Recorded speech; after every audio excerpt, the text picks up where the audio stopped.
Hello everyone, welcome to IMA. आज से हम लोग आपके लिए यूपी टीजीटी एंड पीजीटी की पीवाईक्यू सीरीज स्टार्ट करने जा रहे हैं।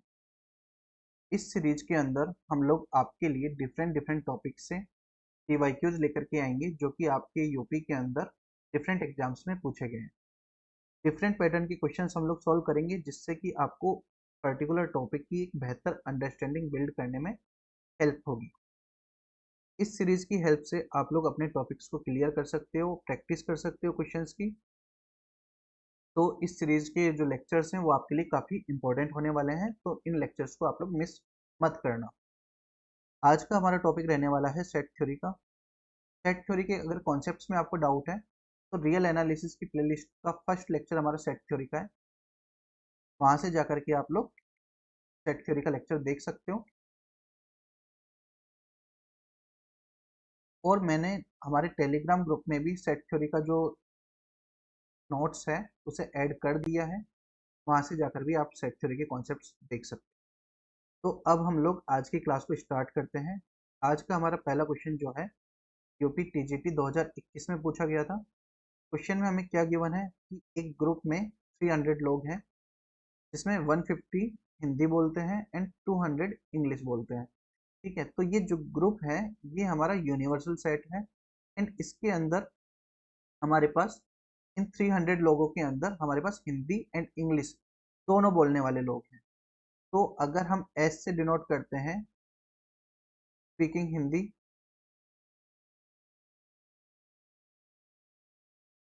एंड ई से डिनोट करते हैं speaking English,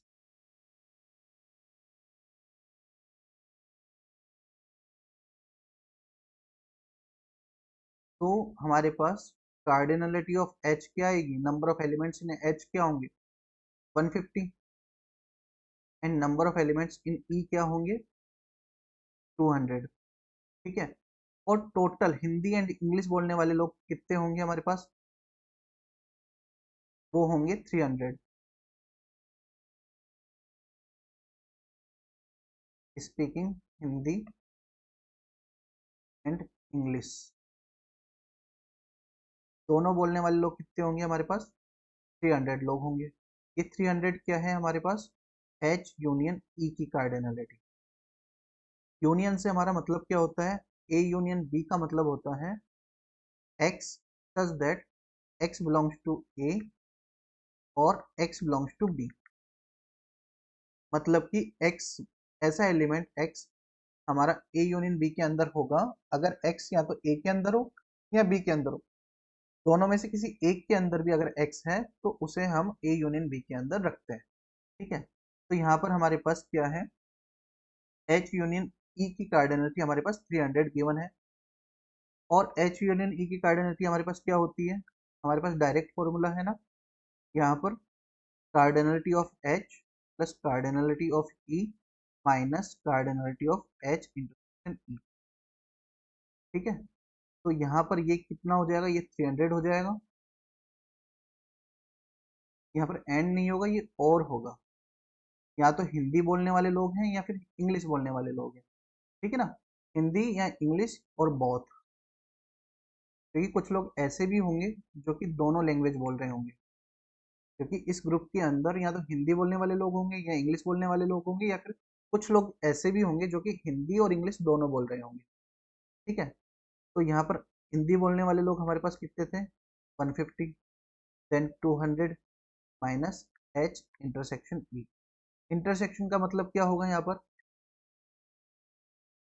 both language speak, मतलब कि हिंदी और इंग्लिश दोनों बोलने वाले एंड यही हमको फाइंड करना है।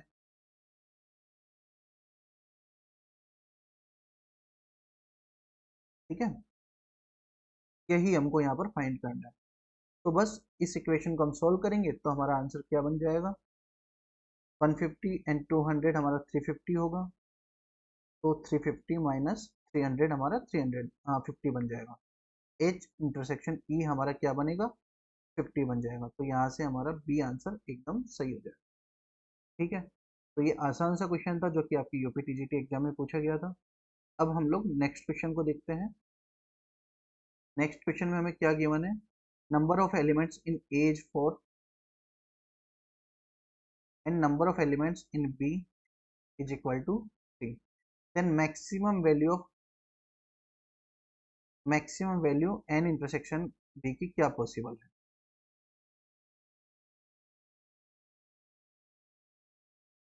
ये क्या पॉसिबल है, ठीक है ना, यही यहाँ पर पूछा गया है। तो कभी भी मैक्सिमम वैल्यू कब आती है ए इंटरसेक्शन बी की? मैक्स वैल्यू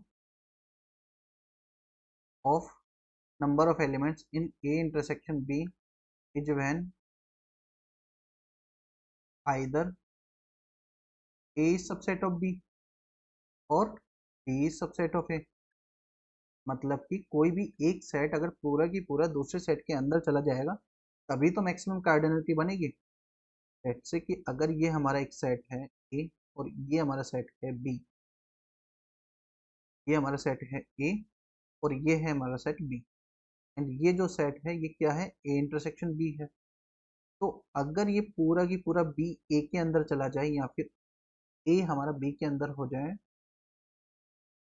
तभी तो मैक्सिमम बनेगा। अगर ये हमारा बी है और ये ए है तो ये बी क्या होगा, अब हमारा बी इज इक्वल टू ही तो ए इंटरसेक्शन बी बन जाएगा। और अगर ये अंदर वाला पोर्शन बी ना होकर के ए होता तब ये ए क्या बन जाता, ए इंटरसेक्शन बी, ठीक है ना। उस केस में हमारा ये बन जाता, तभी तो हमारा मैक्सिमम होगा। ए इंटरसेक्शन बी कब मैक्सिमम होगा, जब या तो ए बी का सबसेट हो या फिर बी ए का सबसेट हो, ठीक है। तो maximum of A intersection B यहाँ पर क्या बनेगा हमारे पास, यहाँ पर देखिए कार्डिनलिटी ऑफ बी जो है ए से कम है तो बी ही ए का सबसेट बन सकता है, ए बी का सबसेट बन ही नहीं सकता, ठीक है। तो बी जब ए के अंदर पूरा की पूरा आ जाएगा तब ये ए इंटरसेक्शन बी किसके बराबर बन जाएगा, बी के बराबर। तो कार्डिनलिटी ऑफ बी क्या है हमारे पास, 6 गिवन है, तो इसका आंसर हमारा डी बन जाएगा। आसान सा सवाल था। नेक्स्ट क्वेश्चन देखते हैं। ये थोड़ा अच्छा क्वेश्चन है, इंपॉर्टेंट क्वेश्चन है, काफी बार काफी सारे एग्जाम्स में पूछा भी गया है, तो एक बार अच्छे से देखना इस क्वेश्चन को। यहाँ पर हमें क्या गिवन है, एम एंड एन, तो नेचुरल नंबर गिवन है जो कि हमारी कार्डिनलिटी है दो सेट्स की, ठीक है ना। तो यहाँ पर लेट्स से कि कार्डिनलिटी हम सेट कंसीडर कर लेते हैं A and B. Cardinality of A हमारे पास एम है और कार्डिनलिटी ऑफ बी हमारे पास एन गिवन है। Number of subsets of the first set is greater than, okay ठीक है, हम पहला सेट इसको कंसीडर कर लेते हैं। तो पहले सेट की जो सबसेट्स हैं, नंबर ऑफ सबसेट्स हैं जो पहले सेट के ए के जो सबसेट्स हैं, मतलब कि पावर सबसेट ऑफ ए की कार्डिनलिटी जो है वो number of subsets of the second set, मतलब कि पावर सबसेट ऑफ बी की कार्डिनलिटी से 56 ज़्यादा है, ठीक है। तो यहाँ पर आगे बढ़ने से पहले मैं एक बार आपको पावर सेट ऑफ ए के बारे में बता देता हूँ। पावर सेट ऑफ ए क्या होता है, x is subset of A, x such that ये एक ऐसा कलेक्शन होता है सेट्स का एक्स का कि ये जो एक्स होता है ये सबसेट होता है ए। तो कलेक्शन ऑफ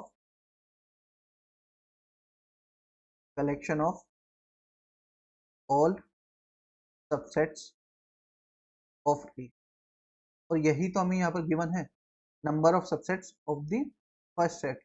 तो इसकी कार्डिनलिटी ही तो हमें गिवन है, पावर सेट ऑफ ए, और इसकी कार्डिनलिटी क्या होती है हमारे पास, to the power cardinality of A होती है, ठीक है। तो यहाँ पर भी हमारे पास क्या आ जाएगा, ये two the power M minus two the power N is equal to 56, ठीक है। अब आपको यहाँ पर देखिए ये m जो होगा ये टू दी पावर m होगा, ये तो एटलीस्ट बड़ा होगा ना 56 से, तभी तो इनका डिफरेंस 56 आएगा। तो पहले तो टू डी पावर m का हमारा 56 से बड़ा होना जरूरी है। तो यहाँ पर m की वैल्यू एटलीस्ट क्या होगी, m इज ग्रेटर और इक्वल टू 6, क्योंकि टू दी पावर 6 हमारा क्या होता है 64 होता है और टू दी पावर 5 क्या होता है 32 होता है। तो एटलीस्ट हमें टू दी पावर 6 तो चाहिए ही चाहिए। तो m की वैल्यू हम ग्रेटर और इक्वल टू 6 रखेंगे। एंड अब हम लोग n की डिफरेंट वैल्यूज के लिए 6 के साथ ट्राई करेंगे।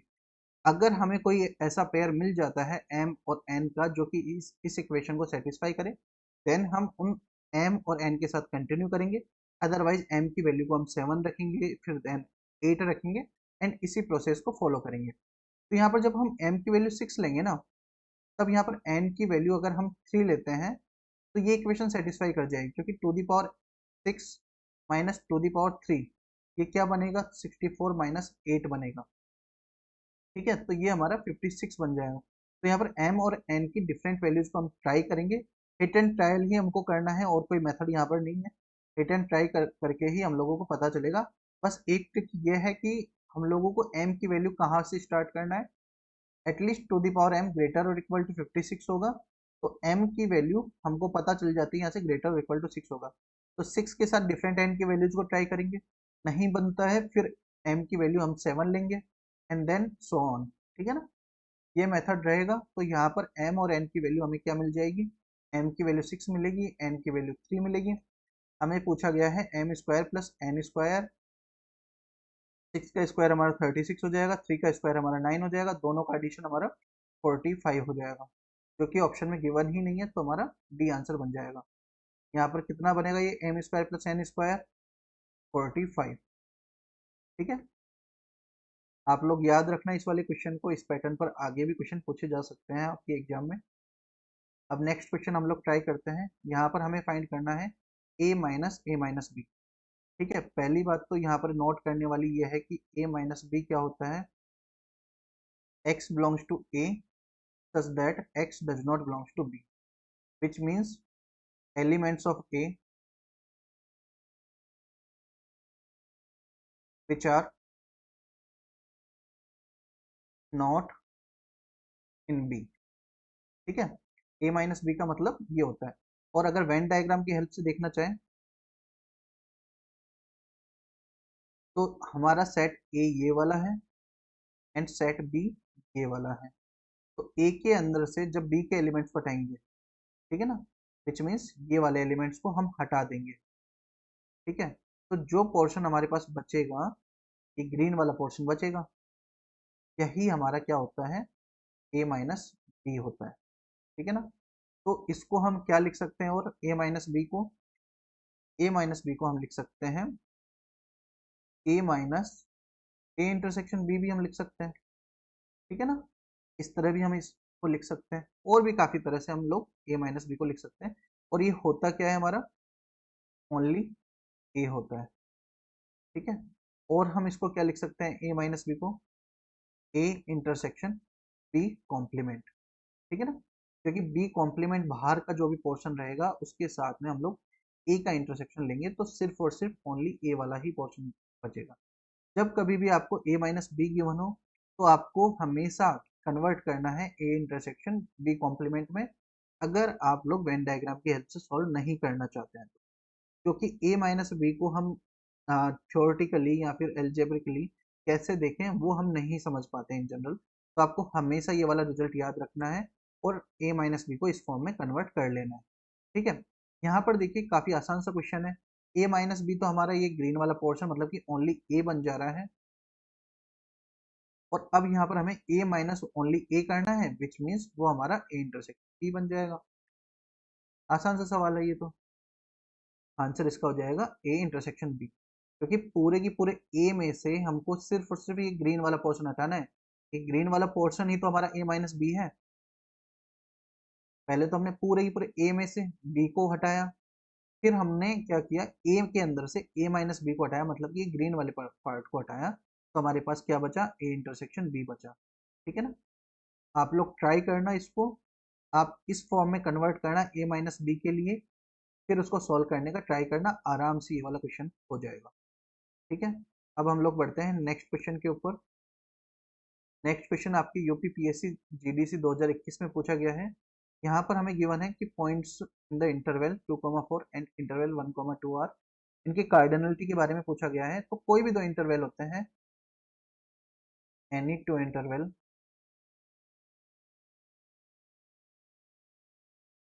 ए and B have same cardinality.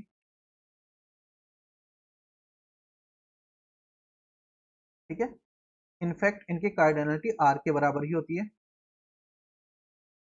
ठीक है, cardinality of A is equal to cardinality of B equal to cardinality of real number का सेट, और इन सबको हम किससे डिनोट करते हैं, कॉन्टिनम नंबर से। ठीक है, तो ये चीज आपको याद रखनी है, कार्डिनलिटी इक्वलेंट। ठीक है, तो बी हमारा यहाँ पर आंसर हो जाएगा। अब नेक्स्ट क्वेश्चन देखते हैं हम लोग। नेक्स्ट क्वेश्चन में हमें बाइनरी ऑपरेशन के बारे में पूछा जा रहा है।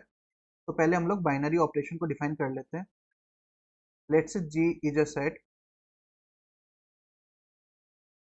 एंड वी डिफाइन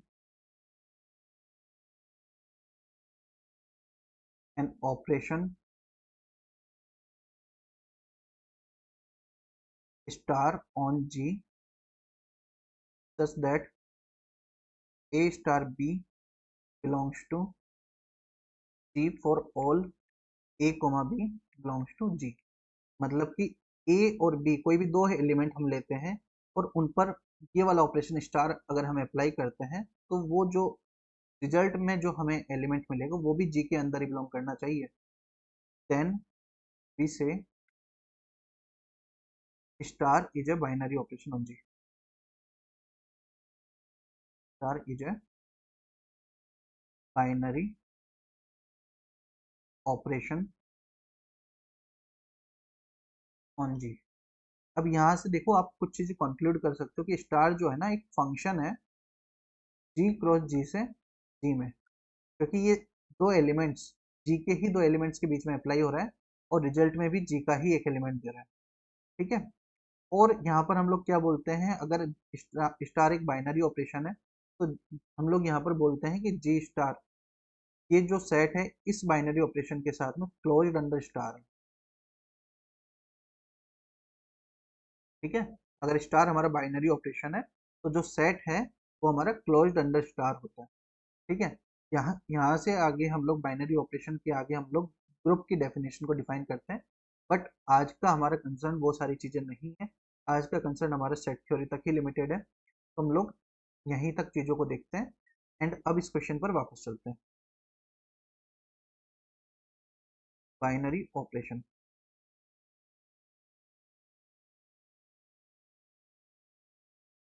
तो अब हमको इस क्वेश्चन में पूछा जा रहा है कि non empty set G is mapping.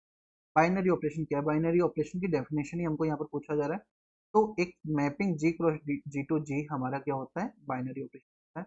Ji to जी भी नहीं होता, आर टू जी भी नहीं होता, R cross G to R भी नहीं। ठीक है। जी क्रॉस जी टू जी ही हमारा क्या होगा, मैप। ये मैपिंग ही हमारी बाइनरी ऑपरेशन। ठीक है। अब नेक्स्ट क्वेश्चन को देखते हैं हम लोग। ये भी हमारा बाइनरी ऑपरेशन पर ही बेस्ड क्वेश्चन है। यहाँ पर हमें क्या गिवन है, ओड इंटीजर का सेट है, एडिशन यहाँ पर ऑपरेशन है। तो ये नॉट बाइनरी ऑपरेशन, बिल्कुल ये बाइनरी ऑपरेशन नहीं होगा, क्योंकि ए के अंदर हम लोग अगर कोई भी दो एलिमेंट ओड इंटीजर का सेट है तो 3 ले लो आप और 5 ले लो। 3 प्लस 5 करोगे, एडिशन ही यहाँ पर ऑपरेशन था, तो 3 प्लस 5 करोगे तो हमको मिलेगा 8, जो कि इस सेट के अंदर बिलोंग ही नहीं कर रहा। अगर ये सेट ए था तो ये इस सेट के अंदर ए के अंदर बिलोंग ही नहीं करेगा। ठीक है। तो इसलिए ये जो है नॉट था यहाँ पर, तो ये बाइनरी ऑपरेशन नहीं है, तो ये स्टेटमेंट सही हो जाएगा। सेकंड में हमको क्या बोला जा रहा है, सेट ऑफ इंटीजर है। सेट क्या है हमारा, जेड है। और division is not an binary operation, बिल्कुल डिवीजन हमारा बाइनरी ऑपरेशन नहीं होगा, क्योंकि आप देखिए जीरो, जीरो के साथ ये बाइनरी ऑपरेशन वेल डिफाइंड ही नहीं होगा। ठीक है ना। तो इसलिए ये एक बाइनरी ऑपरेशन नहीं है, क्योंकि यहाँ पर देखिए आप लोग और भी आप चीजें देख सकते हो, जैसे कि 3,4 हमारा जेड के अंदर बिलोंग करता है, बट 3/4 ये जेड के अंदर बिलोंग ही नहीं करता। ठीक है ना। तो ये वाला भी एग्जांपल आप लोग लिख सकते हो, तो ये भी बाइनरी ऑपरेशन नहीं है, नॉट एन बाइनरी ऑपरेशन। ठीक है। नेक्स्ट क्या है हमारे पास, in the set of integers. Next भी हमारा सेट ऑफ इंटीजर्स है, ऑपरेशन को defined by A dot B, A divided by B. Again ये तो हमारा वापस से डिवीजन ही तो दे दिया यहाँ पर भी। ठीक है ना। तो ये हमारा इज अ बाइनरी ऑपरेशन, ये ऑप्शन हमारा गलत हो जाएगा। ठीक है ना, क्योंकि बी वाला ही तो है, हमने अभी अभी देखा कि ये तो बाइनरी ऑपरेशन है ही नहीं, तो यहाँ पर बोला जा रहा है कि ये बाइनरी ऑपरेशन है, तो ये वाला ऑप्शन हमारा डायरेक्टली गलत हो जाएगा। फिर हमें बोला जा रहा है set of non zero rational numbers, division is a binary operation. बिल्कुल, हम लोग अगर कोई भी set of non zero rational number लेते हैं, ठीक है ना, कोई भी non zero rational number, let's say A comma B belongs to Q है, तो ए किस टाइप का होगा, P1/Q1 टाइप का। बी किस टाइप का होगा, P2/Q2 टाइप का। यहाँ पर ऑलरेडी हमने जीरो को तो बाहर कर दिया। ठीक है ना। तो इन दोनों का डिवीजन अगर हम देखते हैं P1/Q1 अपॉन P2/Q2, इस तरह का सेट हम देखते हैं। तो अगेन ये वापस से हमारा क्या बन जाएगा, P1/Q2 अपॉन P2/Q1। ये हमारा इंटीजर बनेगा क्योंकि P1 भी इंटीजर है और Q2 भी इंटीजर है। P2 और Q1 भी हमारे इंटीजर्स थे, तो ये भी इंटीजर बन जाएगा पूरा ही पूरा। अगेन ये P/Q की फॉर्म का ही तो बन गया, तो रैशनल में ही बिलोंग कर रहा है, तो डी हमारा सही हो जाएगा। डी भी हमारा सही ऑप्शन है, डी हमारा गलत ऑप्शन नहीं है। आप लोग अच्छे से ये चीज समझना, ये चीजें हो सकता है नेक्स्ट टाइम जब आपके एग्जाम में क्वेश्चन पूछा जाए तो ये वाला एज ए सही ऑप्शन आपको पूछा जाए, फॉल्स ना पूछ करके सही ऑप्शन पूछा जाए और इनमें से ही कोई ऑप्शन के अंदर डाल दिया जाए। अब नेक्स्ट क्वेश्चन हम लोग देखते हैं। नेक्स्ट क्वेश्चन में हमें पूछा जा रहा है the product of two rational number is always rational number, और नेक्स्ट हमें गिवन है the product of two irrational number always an irrational number. ठीक है, ये वाला ऑप्शन तो हमारा सही हो जाएगा, क्योंकि लेट्स से कि P1/Q1 ये एक रैशनल नंबर है और P2/Q2 हमारा एक ये दूसरा रैशनल नंबर है। रैशनल नंबर हमारे इसी फॉर्म के तो होते हैं, P/Q फॉर्म के, जहाँ पर P और Q इंटीजर होते हैं और Q नॉन जीरो होता है। ठीक है ना, P/Q फॉर्म के होते हैं रैशनल नंबर, जहाँ पर P और Q हमारे जेड में से बिलोंग करते हैं और Q हमारा नॉन जीरो होता है। यही तो होते हैं हमारे रैशनल नंबर। तो जब हमारे पास अगर ये दोनों रैशनल नंबर है तो इन दोनों का मल्टीप्लीकेशन क्या होगा, P1 मल्टीप्लाई बाई P2 और Q1 multiply by Q2। Again दो इंटीजर का जो मल्टीप्लीकेशन होगा वो इंटीजर ही हो जाएगा, ये भी हमारा इंटीजर ही हो जाएगा, तो ये भी हमारा क्यू के अंदर ही बिलोंग करेगा, तो ऑप्शन ए तो हमारा सही है। अब ये बोल रहे हैं two product of two irrational number. ठीक है, बड़ा आसान सा एग्जांपल आप देख सकते हो, √2 एंड √2, ये दोनों इरेशनल नंबर हैं एंड क्यू कॉम्प्लीमेंट में बिलोंग करते हैं। इन दोनों का मल्टीप्लीकेशन क्या होगा, 2 होगा, जो कि रेशनल में बिलोंग करता है, तो ये वाला ऑप्शन हमारा गलत हो जाएगा। अब देखते हैं यहाँ पर कौन सा ऑप्शन सही हो जाएगा। Both A and B are correct, गलत हो जाएगा। A's correct, A's incorrect, B is correct. A तो हमारा सही है, बी गलत था। A's correct, D is incorrect, C option हमारा यहाँ पर सही हो जाएगा। Both A and B are incorrect, D गलत हो जाएगा। ठीक है, अब हम लोग नेक्स्ट क्वेश्चन देखते हैं। ये क्वेश्चन आपकी यूपी पीसीएस प्री में पूछा गया था। तो इस क्वेश्चन में हमें बताना है proper subset of a set containing N element. Proper subset क्या होते हैं, A is subset of B is called proper subset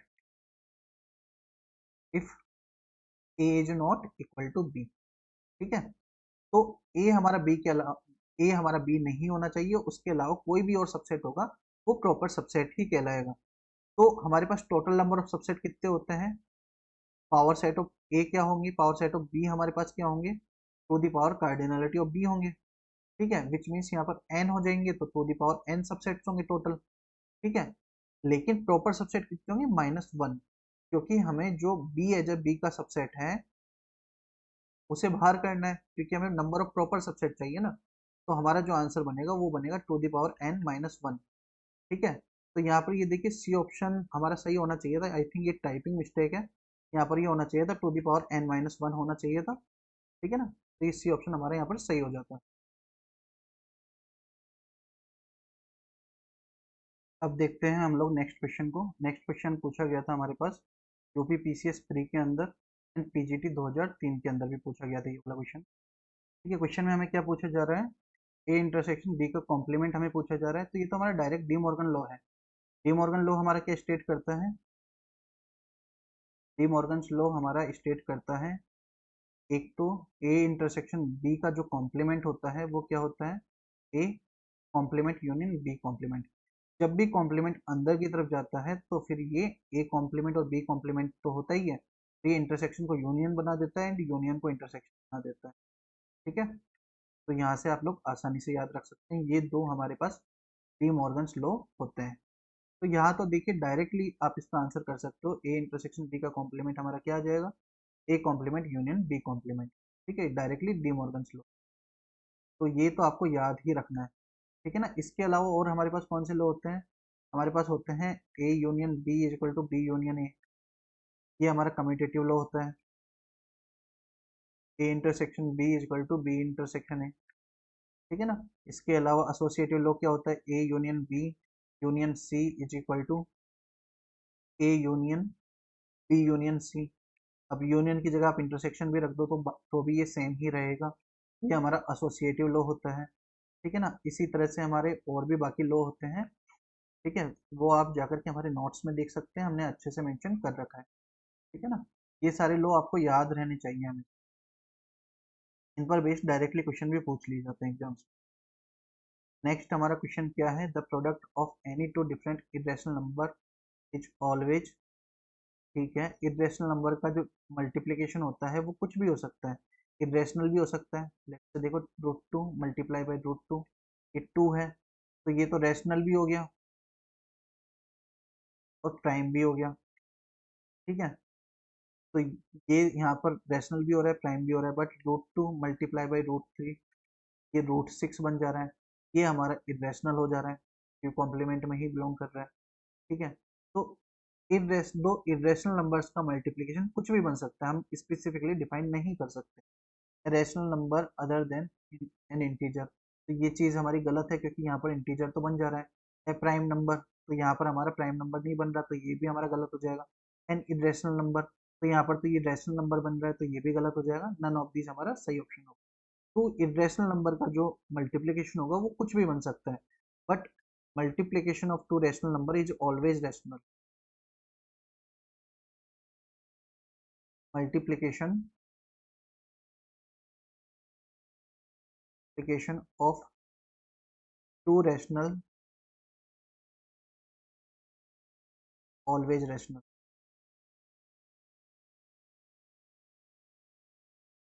ठीक है। अब देखते हैं हम लोग नेक्स्ट क्वेश्चन को। नेक्स्ट क्वेश्चन में आपसे पूछा जा रहा है कि number of non empty subsets of the set 1, 2, 3, 4 five is always a subset of any set की। ठीक है ना। जो एम्प्टी सेट होता है, empty set is always a subset of any set। ठीक है। एम्प्टी सेट हर एक सेट का सबसेट होता है। यहाँ पर टोटल नंबर ऑफ एलिमेंट्स कितने हैं, 4। तो टोटल नंबर ऑफ सबसेट्स कितने बनेंगे, टू द पावर 4। तो टोटल नंबर ऑफ सबसेट बनेंगे 16। लेकिन हमें चाहिए सिर्फ नॉन एम्प्टी, तो इसमें से अगर एम्प्टी सेट को हटा देंगे, जो कि हमारा एम्प्टी सेट तो केवल एक ही बनेगा ना, एम्प्टी सबसेट एक ही बनता है। तो 16 में से जब हम एक को हटाएंगे तो नॉन एम्प्टी सबसेट कितने बन जाएंगे हमारे पास, 15। तो total number of non empty subset कितने होते हैं, नॉन एम्प्टी सबसेट ये कितने होते हैं, two the power n-1। Total number of proper subset कितने होते हैं, two the power n-1। Total number of subset कितने होते हैं,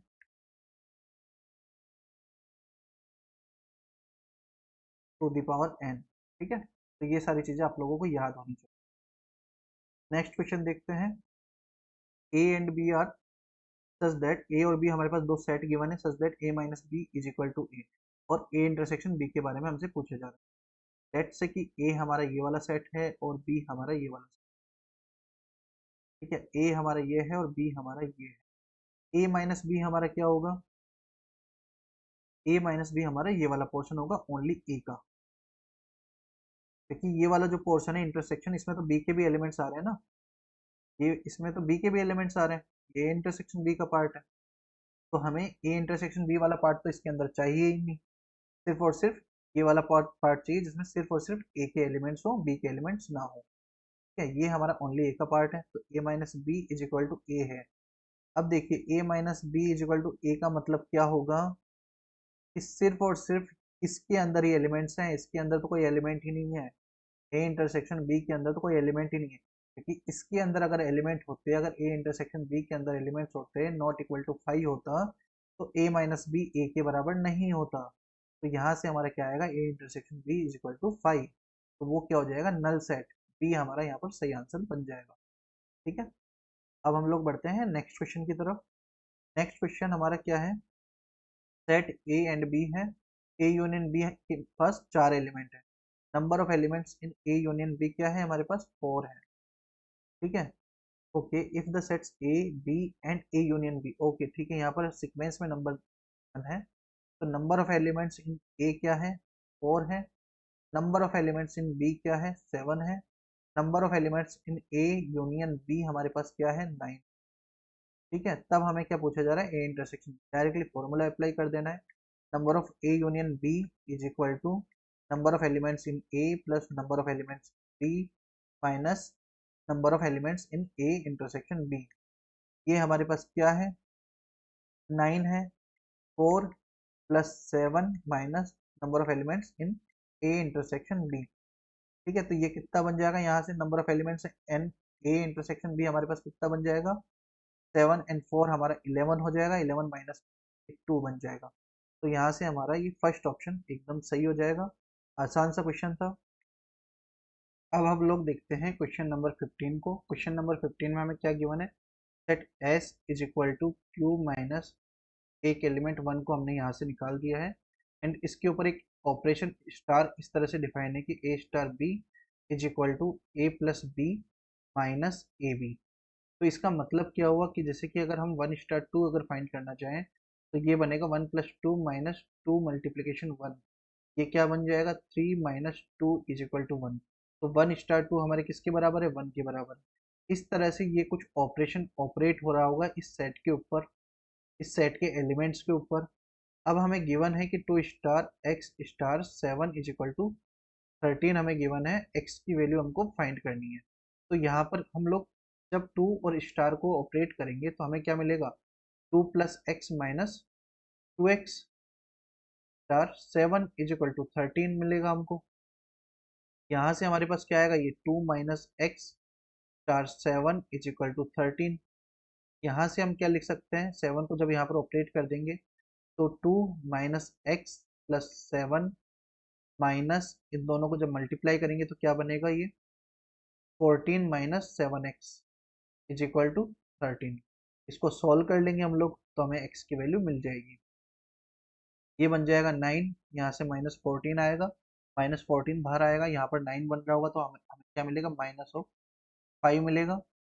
एंड यहाँ पर -7x है, बाहर आएगा तो +7x हो जाएगा, एंड -7x है तो ये बन जाएगा +6x इक्वल टू 13। तो यहाँ से हमें मिलेगा x की वैल्यू क्या मिलेगी, 13 + 5 18 and divided by 6 x equal to हमें मिल जाएगा 3। तो यहाँ से हमारी x की वैल्यू बन जाएगी 3। तो इस तरह से कुछ इस तरह से हम लोग कुछ इस तरह के क्वेश्चन को सॉल्व करते हैं। ठीक है, अब देखते हैं हम नेक्स्ट क्वेश्चन को।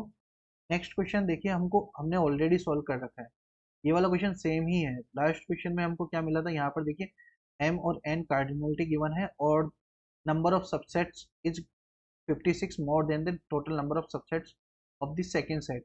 तो अगेन हमें क्या दे रखा है कि two the power m minus two the power n is equal to 56 हमें गिवन है।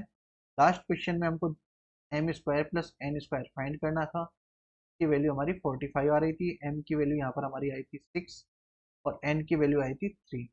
तो यहाँ पर हमें डायरेक्टली m और n की वैल्यू फाइंड करने के लिए बोल दिया है, तो b इसका आंसर बन जाएगा।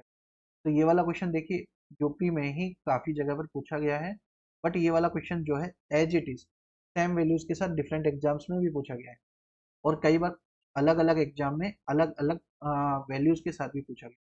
तो इस टाइप का क्वेश्चन आप लोगों के लिए काफ़ी इंपॉर्टेंट है। तो इस क्वेश्चन को अच्छे से समझिए और इस तरह के क्वेश्चन को सॉल्व कैसे करना है उसको समझिए। अब देखते हैं नेक्स्ट क्वेश्चन 17 को। यहाँ पर हमारे पास 4 सेट गिवन है एंड एक कार्डिनलिटी, एक कार्टेशियन प्रोडक्ट बी के साथ हमें कुछ रिजल्ट गिवन है।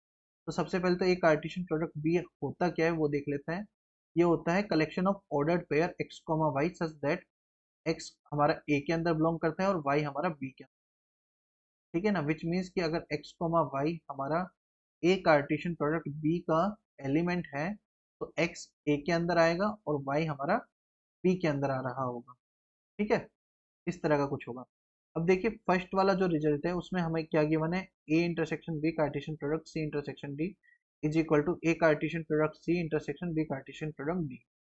ठीक है, तो यहाँ पर देखिए इंटरसेक्शन जहाँ पर आ रहा है ना, वहाँ पर अक्सर ये सारे रिजल्ट प्रूव हो जाते हैं। तो हम लोग ट्राई करते हैं कि एक्स कोमा वाई जो है एक एलिमेंट मानते हैं किसका, A intersection B Cartesian product C intersection D का, यहाँ से हमारे पास क्या आएगा कि x जो है a इंटरसेक्शन b में भी है और y हमारा कहाँ पर है, c इंटरसेक्शन d में। यहाँ से हम लिख पाएंगे कि x जो है a का भी पार्ट है और x जो है b का भी पार्ट है। यहाँ से हम लिख पाएंगे x belongs to c and y belongs to b। फिर यहाँ से हम क्या लिख सकते हैं, जब x a में आ रहा है और y c में आ रहा है तो x कोमा y किस में आएगा, a कार्टेशियन प्रोडक्ट c के अंदर, और x कोमा y हमारा किसके अंदर आ रहा होगा, जब हमारा x b के अंदर है और y d के अंदर है तो ये b कार्टेशियन प्रोडक्ट d के अंदर भी आ रहा होगा। तो यहाँ से हम लिख पाएंगे कि x कोमा y जो है वो a Cartesian product c intersection b Cartesian product d के अंदर भी आ रहा है। ठीक है ना। तो यहाँ पर देखिए हमने एक एलिमेंट कंसिडर किया इस सेट के अंदर और उसका हमने ये दिखाया कि ये जो एलिमेंट है इस सेट का भी पार्ट है। तो यहाँ से हम दिखा पा रहे हैं अगर ये सेट हमारा x है और ये सेट हमारा y है तो x जो है सबसेट ऑफ y है, क्योंकि x का एक रैंडम एलिमेंट उठा करके हमने क्या दिखा दिया कि वो y का भी एलिमेंट है। तो यहाँ से सिर्फ हम x is subset of y दिखा पा रहे हैं। अब सेम पैटर्न पर हम लोग फॉलो करेंगे किसके लिए, अब की बार x कोमा y इस वाले सेट का पार्ट मानेंगे। ठीक है ना, और सेम चीज फॉलो करेंगे तो हम देखेंगे कि हमारे पास y is also subset of x आ जाएगा। जब दोनों एक दूसरे के सबसेट है तो हमारे x is equal to y बन जाए। ठीक है ना। तो यहाँ से हमारा ये फर्स्ट ऑप्शन एकदम सही आ जाएगा। ये वाला रिजल्ट आप लोग अपने नोट्स में भी ऐड कर लेना। डायरेक्टली सॉल्व करना एग्जाम में काफ़ी मुश्किल हो सकता है और आपका आंसर हो सकता है गलत हो जाएगी। ठीक है ना। सेकंड वाला जो है वो गलत हो जाएगा। कैसे, आप एक एग्जांपल ले सकते हो, set A is equal to 1, set B is equal to 2, set C is equal to 3, set D is equal to 4। अगर आप ए यूनियन बी लेते हैं तो ए यूनियन बी हमारा क्या बन जाएगा यहाँ पर 1,2 एंड सी यूनियन डी हमारा क्या बन जाएगा 3,4। ठीक है। अब यहाँ पर ए कार्टेशियन प्रोडक्ट सी और बी कार्टेशियन प्रोडक्ट डी निकालते हैं। ए कार्टेशियन प्रोडक्ट बी हमारा क्या होगा 1,2 और सी कार्टेशियन प्रोडक्ट डी क्या होगा 3,4। ये हमारा क्या हो जाएगा A Cartesian product B union C cartesian product D, यही बन रहा है ना ये। बट यहाँ पर देखिए आप लोग कि जब हम लोग A union B Cartesian product C union D लेंगे ना तो यहाँ पर 2,3 टाइप का एलिमेंट भी आएगा। तो ये एलिमेंट तो इस सेट के अंदर है नहीं, तो जब ये इस सेट के अंदर ही नहीं है तो फिर ये दोनों चीजें बराबर तो हो ही नहीं सकती। तो ये ऑप्शन हमारा गलत है। यहाँ पर क्या होना चाहिए था, यहाँ पर होना ये चाहिए था ये जो है ये सबसेट होगा, जो RHS जो हमें गिवन है वो LHS का सबसेट होगा। ठीक है ना। इसको भी आप एज अ रिजल्ट अपने नोट्स में ऐड कर लेना कि ये इसका सबसेट होगा। ठीक है ना। और अक्सर आप ये देख सकते हो कि आप प्रूव के लिए कहाँ पर जाओ, जहाँ कहीं भी इंटरसेक्शन वाली चीजें दे रखी हो वहां पर आप प्रूव के लिए जा सकते हो। बाकी यूनियन के केस में अक्सर एग्जाम्पल के थ्रू आप उस ऑप्शन को डिस्कार्ड कर पाओगे। ठीक है ना। यूनियन के केस में चीजें होल्ड नहीं करती है इस तरह की। तो यहाँ पर कौन सा ऑप्शन हमारा सही हो जाएगा, फर्स्ट ऑप्शन सही है सेकंड गलत है, तो बोथ आर करेक्ट, ये ऑप्शन गलत है। First is correct but second is not, ये गलत हो जाएगा। Second is correct but first is not, ये वाला ऑप्शन हमारा सही हो जाएगा। First is correct but second is not, यहाँ पर सेकंड ऑप्शन गलत आ रहा था फर्स्ट सही आ रहा था, तो बी ऑप्शन यहाँ पर सही आंसर बनेगा। ये दोनों भी गलत हो जाएंगे। ठीक है ना। अब देखते हैं हम लोग नेक्स्ट क्वेश्चन को। नेक्स्ट क्वेश्चन में हमारे पास गिवन है एक सेट ए सेट बी और हमें पूछा जा रहा है number of elements in intersection of set set of the power set of A and power set of B. Power set of A क्या है, ये होगा, और इसका intersection power set of B. इन इसमें हमको नंबर ऑफ एलिमेंट्स पूछ रहा है यहाँ पर। ठीक है। तो अगर हम लोग इसको भी डायरेक्टली सोल्व करेंगे तो काफी मुश्किल हो जाएगा। हमारे पास यहाँ पर रिजल्ट होता है क्या कि P of A intersection P of B ये किसके बराबर होता है, P of A intersection B के। और यहाँ पर यूनियन के केस में क्या होता है, P of A union P of B क्या होता है हमारा सबसेट होता है P of A union B का। ठीक है ना। काफी इंपॉर्टेंट रिजल्ट है। आप लोग इन दोनों को अपने नोट्स में भी ऐड करना और याद भी रखना। ठीक है, क्योंकि अगर एग्जाम में इस पर बेस्ड क्वेश्चन आता है तो वो काफी लेंथी हो जाएगा विदाउट यूजिंग दीज रिजल्ट्स। यहाँ पर भी देखिए सेट ए के एलिमेंट कौन कौन से होंगे, सेट ए के एलिमेंट होंगे -7 एंड 1। ठीक है, सेट बी के एलिमेंट कौन से होंगे? -7 एंड -2। ठीक है, क्योंकि यहाँ पर ये जो होगा तो हम किस तरह से लिख सकते हैं, x² + 6x + 7 को, -7 = 0। इसको हम लिख पाएंगे x + 7 माइनस मल्टीप्लाई x - 1 = 0। इस फॉर्म में लिख पाएंगे इसको।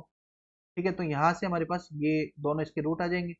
सिमिलर वे में यहाँ पर भी इसको सेटिस्फाई कौन कौन करेगा? -7 एंड -2। दोनों का इंटरसेक्शन हम लोग देख लेंगे। इंटरसेक्शन क्या आ जाएगा हमारे पास? -7। ठीक है, तो P of A intersection B में कितने एलिमेंट होंगे हमारे पास? अगर A इंटरसेक्शन B में एक एलिमेंट है तो number of elements in P of A intersection B क्या होगा? 2 ^ 1 = 2। ठीक है, विच मीन्स कि ये किसके बराबर होगा? Cardinality of P of A intersection P of B के। और यही हमें रिक्वायर्ड था, तो यहाँ पर हमारे पास ए ऑप्शन सही हो जाएगा। अब अगर आप इस रिजल्ट को यूज में नहीं लेते हो तो पहले आप इसका पावर सेट ऑफ ए निकालो, जिसमें हमारे पास कितने एलिमेंट आ जाएंगे? 4 एलिमेंट होंगे। फिर इसका पावर सेट ऑफ ए निकालो, पावर सेट ऑफ बी निकालो, उसमें भी हमारे पास 4 एलिमेंट होंगे। तो आप ये पावर सेट लिखने में ही परेशान हो जाओगे। फिर इन दोनों का इंटरसेक्शन देखोगे एंड देन फिर आंसर करोगे, तो वो काफ़ी लेंथी हो जाएगा। तो आप डायरेक्टली इस मेथड से करें, आपका क्वेश्चन मुश्किल से 2 मिनट भी आपको नहीं लगेगा, इसमें मुश्किल से 1 आध मिनट में ही आपका क्वेश्चन हो जाएगा। ठीक है ना? नेक्स्ट क्वेश्चन देखते हैं। यहाँ पर देखिए x intersection y union x का कॉम्प्लीमेंट हमें बताना है। ठीक है, तो यहाँ पर देखिए सबसे पहली बात तो हम किस तरह से लिख सकते हैं? x intersection De Morgan's law से हम इसको क्या लिख देंगे? y complement intersection x complement. अब यहाँ पर हम लगा देंगे एसोसिएटिव लॉ, तो यहाँ पर हमारा क्या बन जाएगा? x intersection y complement intersection x complement. अब देखिए यहाँ पर हम लोग कम्यूटेटिव लॉ लगा देंगे, तो ये बन जाएगा x intersection x complement intersection y complement. ये वाला पार्ट हमारा क्या बन जाएगा? फाई। फाई के साथ जब हम इंटरसेक्शन y करेंगे तो हमारा क्या मिल जाएगा? फाई ही मिल जाएगा। तो यहाँ पर हमारा सी ऑप्शन सही हो जाएगा। और वैसे भी डायरेक्टली भी आप देखना चाहो, y यूनियन x में x के एलिमेंट तो होंगे ही होंगे, लेकिन जब इसका कॉम्प्लीमेंट लेंगे ना तब वो सारे एलिमेंट हट जाएंगे, x के सारे एलिमेंट्स इसमें से हट जाएंगे। ठीक है ना? ये जो सेट होगा ये कंटेन ही नहीं करेगा x के एलिमेंट्स को। y यूनियन x का जो कॉम्प्लीमेंट होगा does not contain any element of x।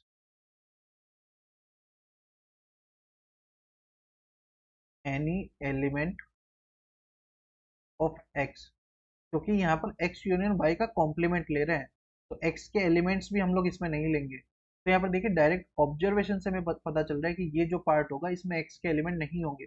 तो जब कभी भी हम इसका इंटरसेक्शन x के साथ करेंगे तो हमें एम्प्टी सेट ही मिलेगा। डायरेक्टली ऑब्जर्वेशन से भी आप लोग बता सकते हो। ठीक है ना? अब देखते हैं हमारा आज का लास्ट क्वेश्चन। लास्ट क्वेश्चन में हमें गिवन है, कुछ स्टेटमेंट गिवन है जो सही है या नहीं है हमको बताना है। तो देखते हैं एग्जाम्पल के थ्रू हम लोग। वैसे तो इसका सी ऑप्शन सही हो जाएगा और ये रिजल्ट आप लोगों को याद भी रहना चाहिए, बट बाकी के ऑप्शन कैसे गलत हो रहे हैं और सी ऑप्शन क्यों सही है वो हम लोग देख लेते हैं। यहाँ पर हमें गिवन है A union B equal to A union C, this implies B equal to C. ठीक है, हम लोग सेट ले लेते हैं, this is set A, this is set B. ठीक है, यहाँ पर सेट ए ये वाला है एंड सेट बी ये है। यहाँ पर एलिमेंट्स लिखते हैं हम लोग 1 2 3।